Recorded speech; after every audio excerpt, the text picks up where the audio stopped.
founding members had a vision at a time when nobody believed. You had people they would try to talk about Ortho-K, and their own colleagues would tell them that's ridiculous. That started very small, right? When there weren't a whole lot of doctors doing Ortho-K. But it's really grown into such this beautiful big thing that's got so much potential.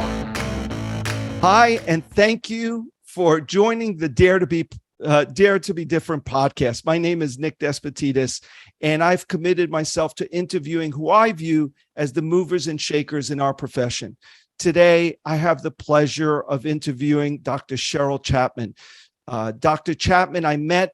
She's the president-elect of the American Academy of Orthokeratology and Myopia Control. So Cheryl, thank you so much for joining me today. Thank you. I'm delighted to be here. I really appreciate it. I know you're very busy.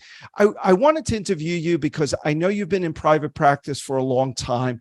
Would you share with the listeners, where do you practice and what kind of modality do you practice within? So I practice in Omaha, Nebraska, or really Gretna, which is a little bedroom community outside of Omaha. So Nebraska is, middle of the country. We are considered very rural by lots of people's standards, but Omaha is a little bit more of an urban metropolitan area. My community specifically was a farming community that Omaha kind of grew up around. And so I have really a wide patient base, including a lot of, older patients who are sort of lifetime residents of this community, farming community. But then we also have a lot of young professionals now who work in Omaha, and the schools are booming there. So lots of kids. Great. And did you open your practice out of school? Give me a little background as far as when did you graduate and how long did it take you to get into private practice? Was it an established practice? Did you open up cold? A little background. Sure. So that story is a little interesting. I graduated in 2003. And when I practiced, I wasn't really sure if I wanted to be a practice owner. Okay. I knew I wanted private practice because I knew I wanted to practice really full scope and really highly medical. But I wasn't sure if I had what it took or if I had the time to be a practice owner. So I met a doctor at our state convention just a few months after I graduated at a new member reception. And shortly after meeting him, a couple weeks later, he called me and said, "Hey, I have an opportunity. My associate left and my satellite clinic has an opening. Would you be willing to pick up a day or two?" And the practice at this time was barely 2 years old. Okay. This practice was started August of 2001. And we all know it happened September of 2001. So this practice opened barely 3 weeks before September 11th happened. And that was a really slow growth time for optometry, right? So at the time that I joined this practice, I think it was maybe a half day a week or 1 day a week. And we were like, if we saw 5 patients a day, it was a super busy day, right? Wow. And so I worked there for about 3 years, part-time, adding shifts, adding days as we grew. And then after I had been there about 3 years, so this was 2006, the practice owner decided that he no longer wanted to have a satellite. And he approached me and he said, "Would you be interested in purchasing the practice?"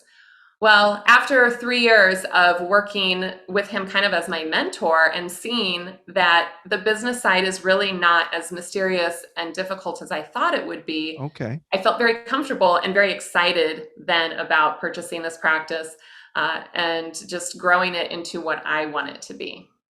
So at that time, when you were working part-time, were you working elsewhere? Yeah. At that time, the climate in Omaha, there was no full-time opportunity for private practice doctors. So I was piecing together a lot of different private practice days plus some retail days to make a full-time schedule. And you said you wondered if you had the time. Did you have a family at the time, if you don't mind me asking? Because you said that was a big thing. I don't know if I had the time for a practice. Right. So I had my first son in optometry school. Actually, I had him the day I was supposed to be taking boards, so I took boards a little bit later. Okay, good excuse. And then I had my second child during my 4th year, right at the end of 4th year. And I added a third child while I was still employed by this other doctor. And then I purchased the practice about a month before my fourth child was born. And after purchasing the practice, I had 2 more children. So that's a total of 6. I knew I was very, very busy. When I graduated optometry school and started working, my husband, it was his turn to go back to school for his professional degree. So he did a JD MBA while I was in the midst of being the sole breadwinner, purchasing this practice. So there was a lot going on at that time. I would say so. I would definitely say so. So at this point, you have 4 children and you purchased this practice. Did you commit full time, or were you working other places besides the home and the children and that whole package? Professionally, were you working outside, or you just committed yourself to the practice? I think I was still working maybe a day or 2 elsewhere. Okay. But I phased that out fairly quickly. And is that the practice you're practicing within now? Yes. Wow. So that was what year, 2006 or so? Mm-hmm. Okay. So bring me to today. Let's fast forward. Are you still a solo practitioner? How's it doing? Are you multidisciplinary? What does your practice look like literally, so many years later? Well, we've grown a lot. We have a really strong patient base now, lots of word of mouth referral. I almost never see new patients because I have so many established patients. And it's really satisfying. I've been in practice long enough now that I'm seeing like those generational changes, right? So kids that I took care of Right. when they were younger are now getting married and having their own kids. And so that's kind of cool, right? That's kind of cool to see that. Because you get to see these kids grow up. But I've also got an associate now. And so it's a little bit easier for me to dedicate my time to other things as well. So that's how I get to be involved with organizations like the AAOMC. I know that I can leave for 4 or 5 days and have someone still be there to see patients. And then she sees most of the new patients. And so is she full-time with you? She is full-time, yes. Okay, so you have 2 full-time ODs. You went from a practice that literally was very part-time. You said when you first started, 5 patients was very busy. And now obviously you built it to a practice that can accommodate 2 full-time ODs. Correct. And is it a multidisciplinary practice? Do you offer eyeglasses, soft contact lenses? What other specialties or subspecialties do you offer? Yeah, so we do a lot of heavy medical. We do some routine stuff with soft contact lenses, but we do a lot of emergency care. We do a lot of scleral contact lenses, a lot of myopia management. And then, with my demographics too, I still have a lot of older patients who are needing, cataract surgery, tons of macular degeneration in our region, diabetic retinopathy, things like that. So it's totally multidisciplinary. Yep. So how did you become interested in myopia management? Where did that come from? It's as if you weren't busy enough, right? Because you have a heavy medical practice. It's a mature practice at this point. When did you start being interested in myopia management? It's true. My practice was a mature practice when I first started kind of get the bug in my ear. And I remember I was actually at a training for retina. And one of the doctors there was talking about myopia control. Myopia control was the popular term at the time. And I remember thinking, what's he talking about? Like, this is my profession. I should know what he's talking about. Right. And so it really bugged me, right? And, okay, we're in Nebraska. Things always come late to the Midwest, right? And so, at that time, my kids were younger, and pretty much I was just getting my continuing education from, local meetings and our state meeting. And I thought, oh, it'll come, right? But I was getting really impatient. What year was this? I think this was maybe like 2016. Wow. Okay. So really, not that long ago, right? Right. And so I remember seeing a Facebook post by a doctor in a neighboring state that I know this guy. And he said, hey, my niece lives in California and her myopia is progressing. And the doctor there told her she should be using atropine drops. What is he talking about? Does anybody know? And I remember thinking, yeah, I know, but I don't know as much as I want to know. And it just bugged me, right? So I texted this doctor who I had first talked to about myopia control. And I said, I can't find this education. Where do I go? And he's Sure. like, go to Vision by Design. I was like, Wow. all right. Luckily, that was like a month before Vision by Design happened, right? Wow. So I blocked my schedule. I registered, booked my plane tickets, booked my hotel, and I go. Right there and then, he responds to your email. You said, that's it. I have the bug. You arrange travel, you register, and you go. About 2017 or 16, about. I think it was 2016. And Okay. this was like, I had enough, right? Like I had to take, if I wanted to know this, I had to be more proactive. I had to take control. I had to seek this out. And at the time I was like, oh, maybe if I was going to AOA, or maybe if I was going to AAO, maybe those conferences would have it. Those conferences still weren't having it, right? Right, that's true. I had to seek it out. And I went to Vision by Design, and I just felt like my head exploded. I had never been more interested and more engaged in lectures hour after hour. It did not get tiring. Wow. I think I got writer's cramp, maybe carpal tunnel. Like I was taking so many notes. I was so excited. And I feel like I found my calling. I feel like it totally changed my practice trajectory from there. So the rest is history. I'll say, so here you are, you're enjoying the medical aspect. You've mentioned that more than once. You really have a nice sound practice, and you're very excited at this point to bring this back. So you come back home to Omaha, Nebraska, or very close, a suburb of Omaha. And how successful are you in implementing this? Because you said this is a somewhat rural area, although Omaha is a city. Did you struggle? We always hear this, you have to have a strong Asian population. What, you came back all energized. Did it fizzle?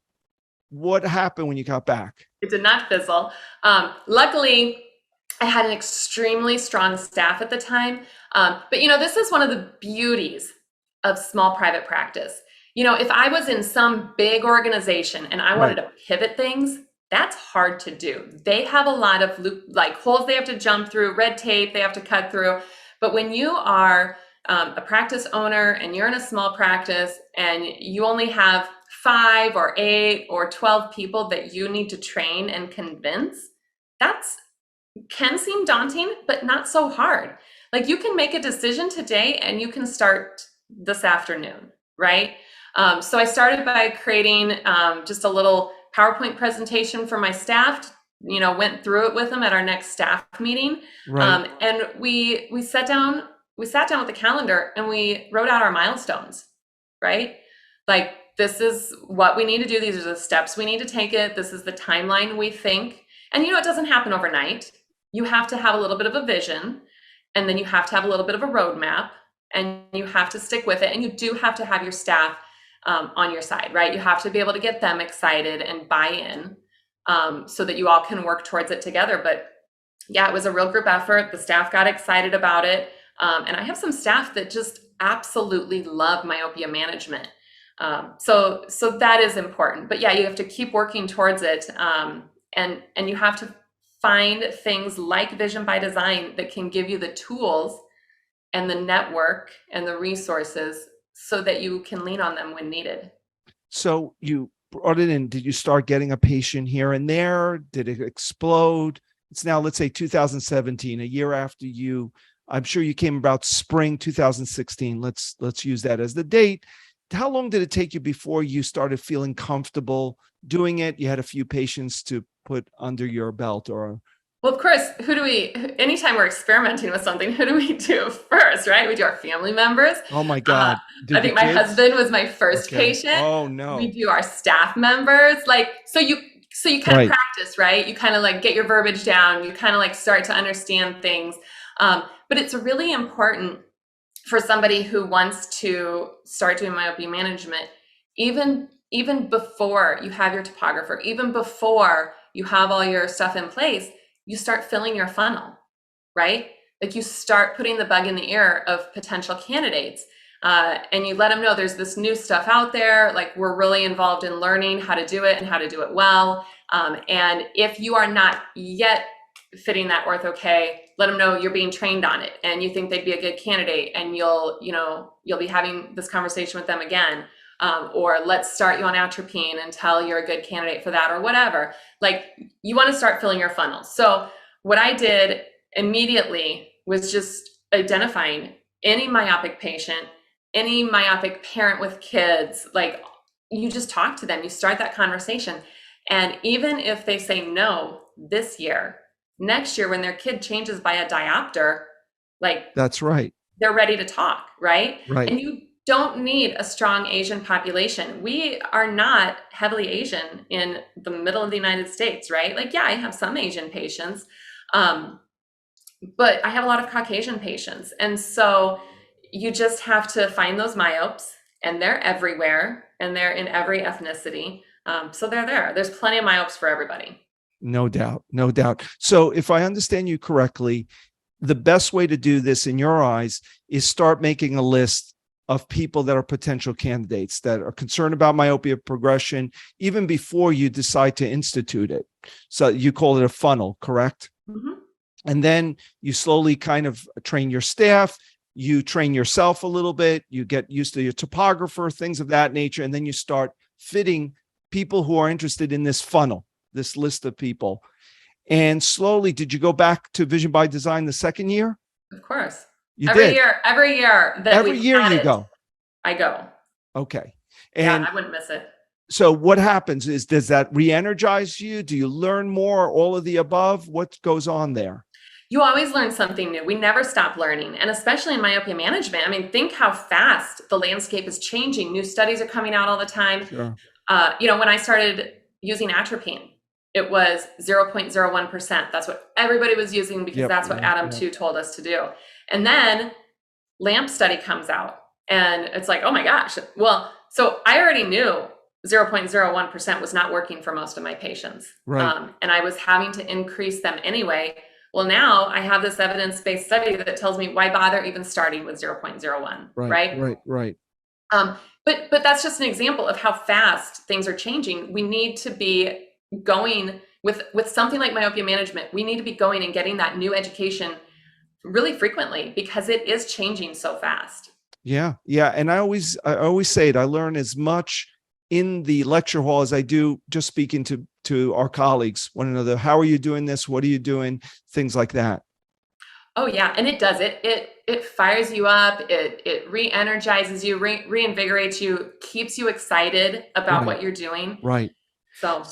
So how do you juggle all these subspecialties? Because I have a multidisciplinary practice and I could not. That's why I just do myopia management. Some of my colleagues call me a one-trick pony because I do have trouble kind of training my staff, let's say on, NeuroLens or let's say dry eye clinic.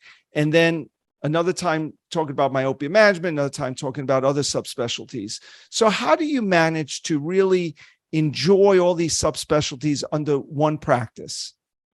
Well, there's really not a right or a wrong way, right? No, like I isn't. can see the appeal of the way you do it. For me, I just had so many patients that were established that are older. And I wanted to keep servicing those patients. So we do have a really strong dry eye subspecialty. That's probably, that and myopia management are probably our strongest subspecialties. And I really enjoy both. And so I figure as long as I'm enjoying it, it's not that much work to put effort into it. But if you're trying to do something you don't enjoy, it would be really miserable, right? That's true. And so you do have to be really passionate about the subspecialties that you're pursuing.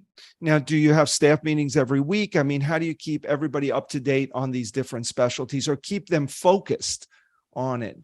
Or do you just, it's your office is the size where you can just lead it in that direction where your thoughts are at that point, whether it's dry eye, myopia management, or medical? So we've kind of intentionally kept our office a little smaller. I know I've attended Supercharge. Thank you for all of your advice with Supercharge. And we currently only take one routine vision plan.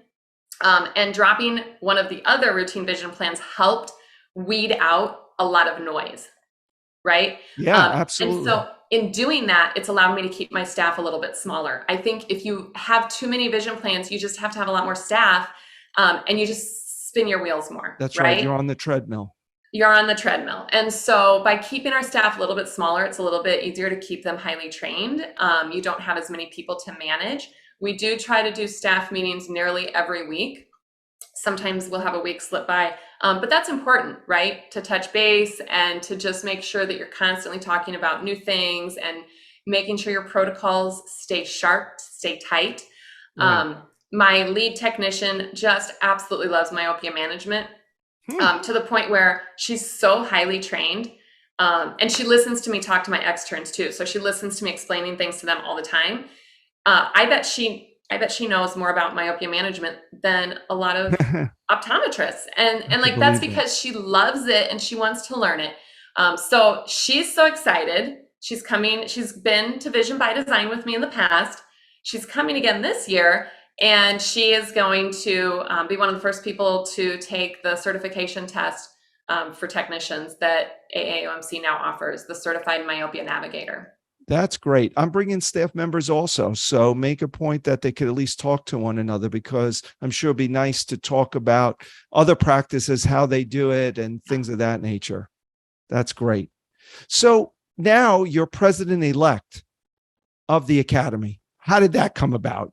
You just started, 6 years ago attending, and here you are, president-elect. When does your term start? Right after this meeting? Yeah, so we'll do the transition at the business meeting at the conference in the end of September. And, I was just so excited to get started with myopia management that one of the things I wanted to do right away, to me, it seemed to make sense. If I want to stop progression of eye growth, I want to measure eye growth, right? Right. And so very early on, I wanted to purchase an instrument for measuring axial length. And I put this message out there on the Google group, and I think on Facebook as well. And I was asking everybody, well, what are you using? And even doctors who did a lot of Ortho-K were like, we're not doing that. Wow. And I was like, oh, okay. So I was like, kind of, trying to start some conversations about this. And our executive director for AAOMC at the time, Matthew Hertzberg, I think he kind of saw this, and he was like, hey, do you want to do a podcast on this? Okay. And so we did a podcast, and I just got to know Matthew better. And, I was getting a little bit more involved in conversations with him, and helped him out, with some other little side projects, like helping to, just volunteering my time with some of the stuff that AAOMC was working on. And then a board position opened up, and they were like, all right, well, you've kind of proven yourself as like doing things for us. So would you like to join the board? And so I joined the board. And then it came about that the vice president of the board at the time needed to step away for personal reasons. And so I was voted in by the board as the president-elect at that point in time. Wow. Fantastic. And now your term will be starting right after this meeting or during the meeting? Yes, correct. So do you have a vision of what you'd like to see happen in your term? I don't know how long your tenure is, but what would you like to bring to the table, having been a newbie, so to speak, taking the boot camp and coming every year? What would you like to implement?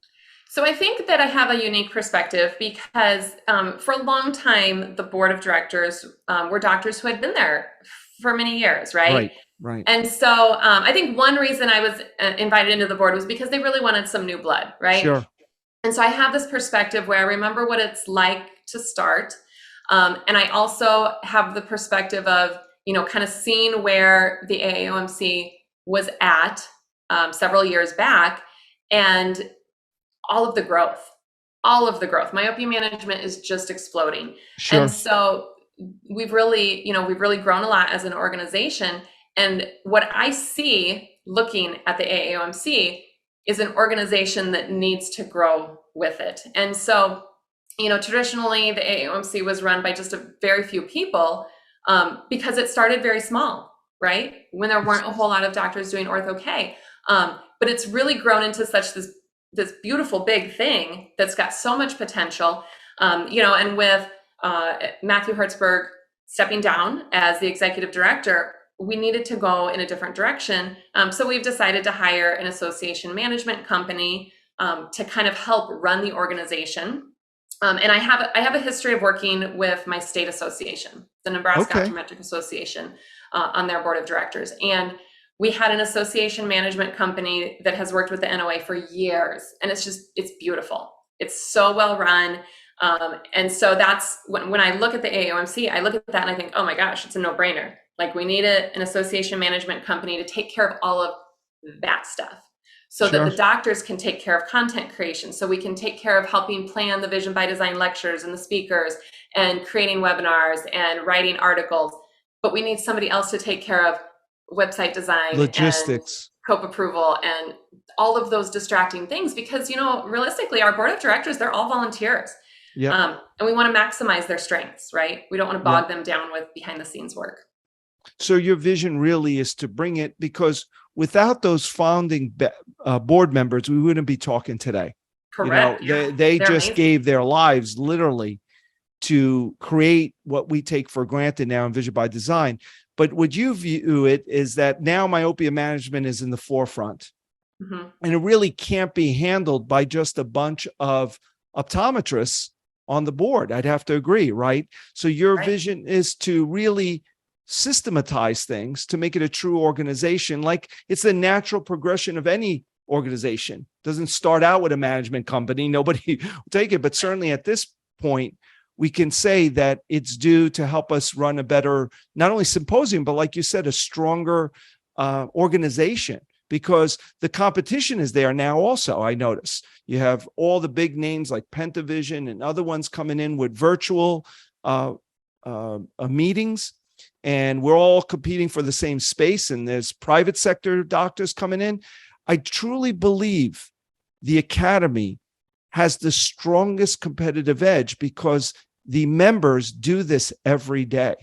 I see that we lose that sometimes because a lot of academics understand axial length, certainly better than I do, and even topographies. But you really sometimes need to hear from clinicians who do this, like you and myself and so many other board members that really do it every day. When they go back to their office, this is what they do. And I think that's a very unique offering that the Academy has. Yeah, what's really beautiful about Vision by Design is, first of all, let's dial it back to the AAOMC's mission statement. Yep. Our mission statement is to provide this excellent education in a very neutral and unbiased way, and to promote a forum of sharing, right? And I think we do that. I think we do that really well at our conference, and I think we do that really well online with our Google group. When you're a member, you get to join into the Google group discussions. So that's pretty awesome. When you're at the conference, you also have a beautiful marriage between the scientific section. Yes, you do. And the clinical aspects. And so you get it all. You just get it all. Plus you get the boot camp. So for people who want to get started and they want to, enter into a space that's very non-intimidating, they get to go to boot camp and just start from the basics with other people who are exactly like them. And then you get to general session and you get the more advanced stuff. So man, I feel like we've got the whole package. You really do. And, we have the clinical and we have the research. And I again give credit to the founding members, because initially it was all clinical, and that's no good because there's a lot of hearsay there or anecdotal. And all research, really, we can't apply it all in the clinic. So we do have the best of both worlds, including the boot camp. Yeah. So I look forward to your tenure. I really do. I'm very excited about it. It's going to bring it to a new level. I appreciate that. I'm looking forward to it too. And I just, I can't say enough. You kind of alluded to it, but I definitely want to, say my piece that, boy, the founding members had a vision at a time when nobody believed, right? That's exactly right. You had people who were, they would try to talk about Ortho-K, and their own colleagues would tell them that's ridiculous. Yes. What are you doing? What are you wasting your time on? And they believed. They really believed. And look at how far they brought this organization. And it was tenacity. I interviewed Kerry Herzberg. Without him, we wouldn't be here, obviously. But there's so many members that he gave credit to, just did not give up, had that thick skin. And like you said, a vision and a belief in that system and that vision rather, and kept pushing forward. I think it's so fun to look at in a very short time, 20 years, right? That's right. To look at where they've come, and we're still in the middle of it, right? We're still in the beginning of it. I really do. we are watching history be made, Yeah. right? It's super cool. It's so I think fun. we're scraping the surface of these designs. We're scraping the surface of so many ways to control myopia and how to be the best doctors we can be. There's no doubt in my mind. Yeah. So one of the things, a lot of the listeners are practitioners like you and I, but we have a strong following of new practitioners and students. One of the things when I always talk about with you, the few times that we do, what I love about you is how positive you are. You know, when we're talking about this upcoming meeting, I was giving you every reason that maybe this is not the best time, COVID and this and that. And you said, Nick, listen, there's no better time. So your positivity is just contagious. And I have to admit that I'm envious of it at times. How do you juggle all this, your professional life, with your personal life? Because you have 6 kids at home, right? I do. Well, 2 are in college now, but yeah. But they're still your kids. Sometimes the older ones are harder than the younger ones. At least that's my experience. And you have your professional life, and then you need some time to yourself. So would you like to share, if you would, how do you balance it to keep that positivity that you always exude? Well, I appreciate that. Those are very kind things to say. I guess I've always just been a kind of a positive person ever since I was young. So I guess that just helps. It's my nature. But I think it's really important for anybody who's kind of listening and thinking, oh, I better get on the myopia management train. You Right. do have to love it, right? Yeah. And if you love what you do, it really doesn't feel like work, right? Like there are days when it feels like work, but for the most part, if you love what you do, it's not that hard to commit to it and to put that time in. And if a doctor really doesn't want to do myopia management themselves, like, consider other avenues. Like, do you hire an associate that will do it? And then you do what, your other subspecialty that you love. So that's part of it, is making sure that whatever you're working on and putting all your time towards, you love. But you do have to have a balance, right? And so it's helped me to grow my practice to the level where I can have an associate, because then I get to carve out time for me as well, right? Okay. So I coach a lot of youth sports, and I just love it. Like we're just a sporty family, so we enjoy it. I coach volleyball, I coach high jump, I've coached basketball, I've coached micro soccer. So spending that time with your kids is really valuable because they're only little ones. And you have to be there for them. But I'm not one of those people who could be happy as a stay-at-home mom. I have to have that balance, right? And of course you have, as a working mother, you have mom guilt. Like it's really Always. easy to have that mom guilt. Yeah. So a long time ago, I took one of those personality tests, like a strengths finder test through Gallup. Okay. And one of my strengths, I think, was, I don't know, it was like focus or whatever. Like basically, it's like I'm a workaholic. And so I always kind of thought of that as a weakness, right? But it's actually a strength too. Like I have a hard time slowing down. I have a hard time not doing a lot or taking a lot on. And I felt always a little bit guilty about that. But when I realized it's actually one of my strengths, then I embraced it a little bit more. And just try to make sure that I am also, spending time with family. And sometimes you just say no too, right? Right. So at the same time that I was asked to be on the board for the AAOMC, I was also asked to be on a board for the state of Nebraska, I think with our Department of Health or something. And I was like, no, I'm sorry. I can't. I just took on a different board position. Sometimes you just have to say no. Yeah. And how about your office hours? Are you open Saturdays? Do you work evenings? Was that something that always the case? You're shaking your head no for the listeners.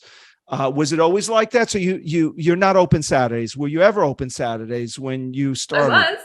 You were. So one of the part-time gigs that I did when I was working different places was I was working Saturdays. Right. And it just got hard, right? Yeah. I've got all these kids, their sports are on Saturdays. I was missing out.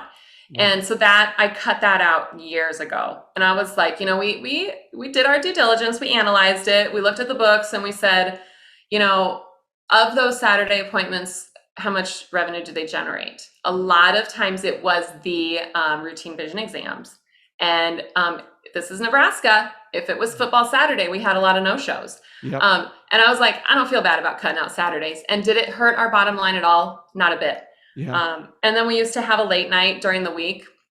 And I was like, you know what? I don't want to work late nights anymore. I don't want my staff working late nights, because if they do, then there's different times during the daytime hours that I can't have them. We cut out late nights. Patients adapt. If you're a specialty practice and you're providing a service that's kind of hard to find, people will come to you on your schedule, which has given me a much better quality of life. And with my associate, I also have early hours. My patients are only scheduled 8 a.m. to 1 p.m.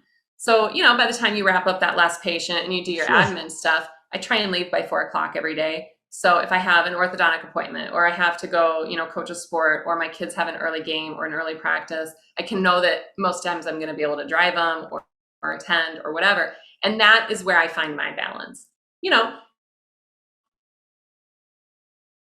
And maybe someday when my kids are all out of the house, I'll work till 5:30, like whatever. But right now, this is what works for me. I don't think that's going to happen. I don't think that's going to happen. So listen, I think if I hear you correctly, you designed your practice to fuel your life. You sound very vibrant. You sound very, very happy. You had a late night. You closed that down. You closed Saturdays. You said you didn't miss it. Same thing with us. The amazing thing that I always think back, we closed Saturdays 22 years ago. That's how long ago. But I thought the minute we'd close Saturdays, we'd lose significant revenue. And we made more money actually the following year because I think I was happier. And same thing when we started. So that's a lesson for everyone. Sometimes this fear drives us in the wrong direction. And that's why you can't enjoy yourself when you're in your practice. You're there late, you're tired, you resent being there. I think if you resent being there, that's the problem. So you had the courage at least to adjust your hours and your life to accommodate your life outside the office, including growing the practice enough where you can afford associate. Well, and I think you have to think about it too. Like, it's not all about money, right? Yeah, it's not. Like, you have to be profitable, sure. But ultimately, you have to enjoy your life as well, right?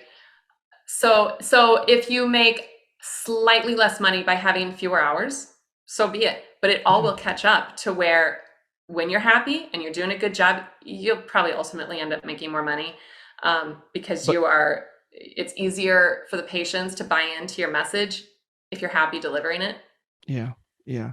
And I think you're 100% right. I know you're 100% right. Like you said, our kids are only young once if we're fortunate to have kids.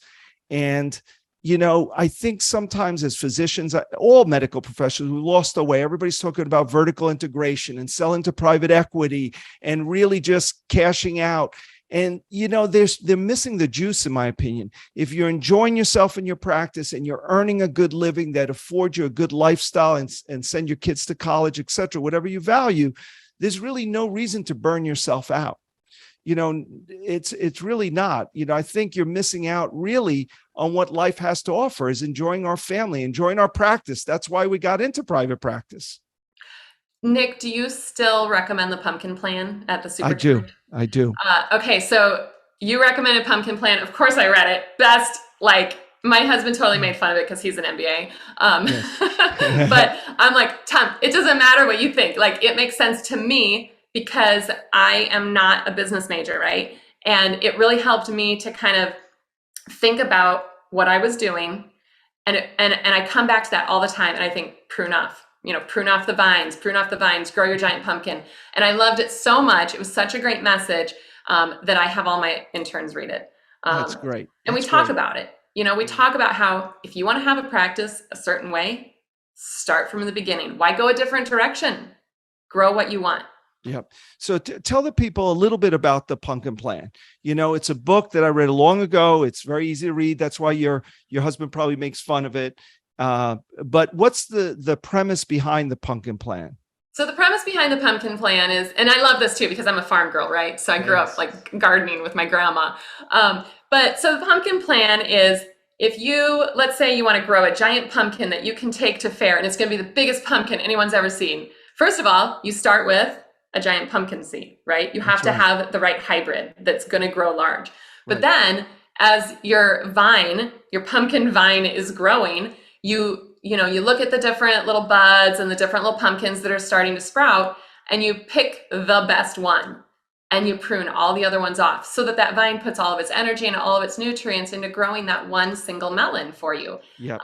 And I look at my subspecialties like that. Like, okay, I have a few pumpkins growing, but I have my myopia management pumpkin growing, and I had to plant that seed, and I had to nurture that seed, and I had to keep fertilizing Watering that seed. But boy, it's been super rewarding, right? Yeah. Yeah, absolutely. And I think with this FOMO, fear of missing out, people are missing the message because they'll say, oh, that doctor is killing it on YouTube. That doctor is killing it with this consulting gig they're doing. This doctor, everybody's looking everywhere else, and they're just growing vines everywhere. They got weeds before they know it. And if they just concentrate on a few big pumpkins, so to speak, they'll be much happier and much more profitable. But the key is all these things that look like opportunities, they're disguised as opportunities, are really just distractions. Yeah, absolutely. Like, you can only do so much. There's only so many hours in the day. Absolutely. And you do not want to burn yourself out. Like, I see every now and then, I try and stay off social media, quite frankly, for the most part, but every now and then I'll go on there for something and I'll see a post about, burnout, and it just makes me sad for those doctors. It does. It makes me sad too, because they're young. Yes. They're young. When someone's getting burned out 5-10 years out of school, something went wrong, and that could be changed. It could be changed very easily. It's just, you have to change. You really do. You have to find what you love. And if it's myopia management, great. But if it's not, that's okay too. Yeah. You just have to find what it is that you really, really love. And it's not about, well, what can make me the most money or what's trending. That's right. All humans need different eye care. Right. So you find what you love and you just do it. Yeah, that's the beauty of optometry. I mean, there's so many subspecialties within this, even general optometry. It's just like you said, do what you love, the money will flow afterwards. But if you're always chasing these little pumpkins, you're just going to dilute your efforts and end up miserable. Absolutely. Well, thank you so much. I think there's a lot of lessons there. I look forward to your tenure as president. And I wanted to thank you for tonight. I think you really have a lot to offer the listeners, and certainly I've benefited from you. And you embody the motto that I always use at Supercharge. It's your life, your practice, your way. So until next time, everyone, you've been listening to the Dare to Be Different podcast.